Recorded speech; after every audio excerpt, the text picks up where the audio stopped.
Nakikita niyo ba ito, mga bata? Ito'y isang karayom. Magkakasya kaya ang, isang kamelyo? Hindi, dahil napakalaki nito. Pero sabi sa Biblia, mas madali pang makapasok ang kamelyo sa butas ng karayom kaysa sa atin. Halina't alamin natin sa kwentong ito. Shalom mga pamana! Tayo na't alamin ang kasagutan sa mga tanong na iyan. Tayo na at makinig sa kwentong mula sa Biblia na may pamagat na Ang Binatang Mayaman. Habang ang Panginoong Hesus ay nangaral, may isang binatang mayaman ang lumapit sa kanya at nagtanong, "Guro, ano pong kabutihan ang kailangan kong gawin upang makamit ang buhay na walang hanggan?" Sumagot si Hesus, "Bakit mo ako tinatanong kung ano ang mabuti? Iisa lang ang mabuti. Kung ibig mong makamit ang buhay, sundin mo ang mga utos." "Alin-alin po?" tanong niya. Sumagot si Hesus, "Huwag kang papatay. Huwag kang mangangalunya. Huwag kang magnanakaw. Huwag kang magsisinungaling sa iyong pagsaksi.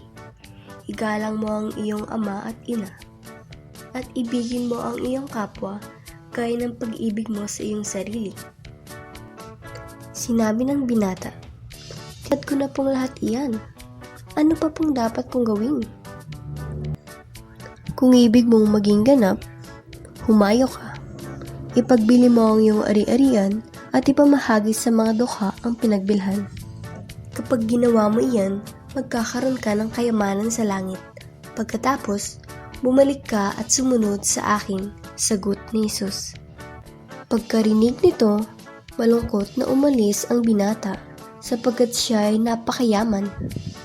Sinabi ni Hesus sa kanyang mga alagad, "Sinasabi ko sa inyo, napakahirap papabilang ang mayayaman sa mga pinagkaharian ng Diyos. Madali pang makaraan ng kamelyo sa butas ng karayom kaysa pasakop sa paghahari ng Diyos ang isang mayaman." At dito nagtatapos ang ating kwento. Narinig niyo ba sa kwento ang mga tanong ko kanina, mga bata? Hindi ba't sabi ng Panginoon, mas madali pang makapasok o makaraan ng kamelyo sa butas ng karayom kaysa sa isang mayaman na magpasakop sa paghahari ng Panginoon? Ano nga ba ang ibig sabihin nito? Dahil mas mahal pa ng binatang mayaman ang kanyang kayamanan kaysa sa Panginoon. Ibig sabihin, hindi ang Panginoon ang number one sa buhay niya, kundi ang kanyang kayamanan. Talagang mahirap sa isang tao na mas mahal o mahalaga pa ang bagay sa mundong ito kaysa sa Panginoon ang makapasok o mapasakop sa kaharian ng Diyos. Mga bata, gusto niyo bang mapasakop sa kaharian ng Diyos? Kung saan naroon ang kanyang pagliligtas, mga pagpapala at walang hanggang pagmamahal. Unahin natin palagi ang Panginoon sa ating buhay. Siya dapat ang number one. Ano-ano ang mga aral na dapat nating matutunan mula sa kwento? Una, ang Panginoong Hesus ang dapat paunahin sa ating buhay. Ibig sabihin nito, ang Panginoong Hesus ang dapat na pinakamahalaga sa buhay natin. Paano natin ito magagawa? Kung palagi nating pipiliin ang sumunod sa Kanya bago pa ang mga bagay dito sa mundo. Pagsamba o paglalaro, unahin natin ang pagsamba sa Panginoon.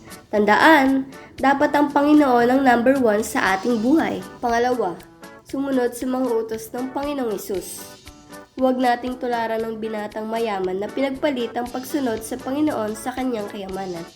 Tayo ay sumunod sa utos ng Panginoon para maipakita natin na nagpapasakop tayo sa Kanya bilang hari natin sa buhay. Ang ating memory verse naman sa araw na ito ay mababasa sa Matthew chapter 6 verse 33. "Seek first God's kingdom and what God wants. Then all your other needs will be met as well." Hanggang dito na lang muna tayo, mga bata. Patnubayan nawa tayo ng Panginoon sa ating paghiwalay. Hanggang sa muli, Miss Pa!